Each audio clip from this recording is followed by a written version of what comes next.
Hello বন্ধুরা, সবাই কি করছো? আর আমি কি করছি দেখো। সকালবেলায় তো চা খাওয়া হয়ে গেছে, তো আবারও একটু চা বানালাম। এই দেখো, যেহেতু মেয়েকে পড়াতে এসছে, চা বানিয়েছি, তো ভাবলাম যে আমিও একটুখানি চা খাই। তাই বসে পড়লাম এই যে ডাইনিংয়ে চাটাকে নিয়ে। সকালবেলায় লাল চা খেয়েছি, আর এখন একটু দুধ চা করেছি, তা বেশি না, একদম একটুখানি, দেখেছো? তো চাটা নিয়ে বসলাম এখানে।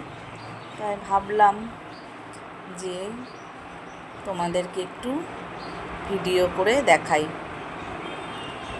আজকে কোনো ভিডিও এখনও করা হয়নি আমার, জানো তো। বাজে এখন 11টা বেজে গেছে। তো এই চাটা খাবো, তারপর আবার বাকি সমস্ত কাজকর্ম করব। তবে টিফিনের পার্ট হয়ে গেছে, আর কোনো চিন্তা নেই। চলো তাহলে গরম গরম চাটা খাওয়া যাক। শুভ দুপুর বন্ধুরা, চলে আসলাম দুপুরবেলা খাবার টেবিলে। আজকে দেখো আমার জন্য দারুণ খাবার। জল দেওয়া ভাত, এই যে এখানে থালা নিয়ে নিচ্ছি জল দেওয়া ভাত, মানে পান্তা ভাত। আজকে দুপুরে আমি এটাই খাবো। তোমাদের কেমন লাগে বন্ধুরা? আমার তো দারুণ লাগে। আর আওয়াজ শুনতে পাচ্ছ? চারিদিকে হচ্ছে জয় জয়কারের গান। এখানে দেখো নিয়েছি কি পান্তা ভাতের সাথে খাওয়ার জন্য।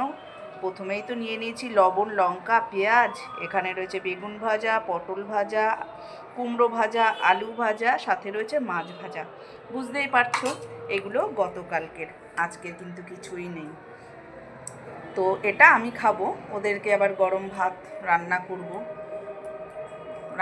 গরম ভাত রান্না করছি, সেটাই দেব। আর আমি খাবো পান্তা ভাত। আর পান্তা ভাতের সাথে যদি এরকম খাবার থাকে, তাহলে তার কিছুই চাই না, বলো তো। কেমন লাগলো তোমাদের আমার খাবারটা অবশ্যই কিন্তু বলো। আমি কিন্তু নিয়ে বসে পড়ছি গরম, মানে ঠান্ডা ঠান্ডা পান্তা ভাত। আর একটু জল নিয়ে নিই। দেখো দারুণ খাবো।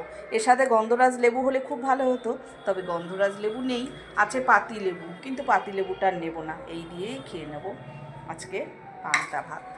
চলো তাহলে শুভ দুপুর জানাই সব বন্ধুদেরকে।